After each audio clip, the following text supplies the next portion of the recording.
একটা ছোট্ট পরিবার, মা, ছেলে আর একটা কাঠের চেয়ার। চেয়ারটা নতুন কিছু না, কিন্তু সেখানে লুকানো ছিল হাজারটা গল্প। মা, এই ভাঙা চেয়ারটা ফেলে দিই, ঘরে আর জায়গা নেই।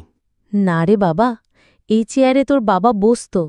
তুই যখন ছোট ছিলি তোর বাবার কোলে বসে ঘুমিয়ে পড়তিস। এই চেয়ারটা তো আমার অনেক কিছু। ছেলের মুখ শুকিয়ে যায়। সে জানত না এই কাঠের চেয়ারে এত স্মৃতি লুকিয়ে আছে। আমি তো ভেবেছিলাম এটা শুধু একটা পুরনো আসবাব। না গো, কিছু জিনিস শুধু জিনিস না, তাতে সময়, ভালোবাসা, স্মৃতি মিশে থাকে। সেদিন রাতে ছেলে চুপচাপ চেয়ারের ধুলো ঝাড়ে, হালকা রং করে, ভেতরে কিছু নতুন কাপড় লাগিয়ে দেয়। মা, এবার এই চেয়ারে তুমিই বসো। এটা এখন শুধু বাবার স্মৃতি না, তোমার ভালোবাসাও। স্মৃতি কখনো ফেলে দেওয়ার জিনিস না। পুরনো জিনিসে অনেক সময় নতুন সম্পর্ক গড়ে ওঠে।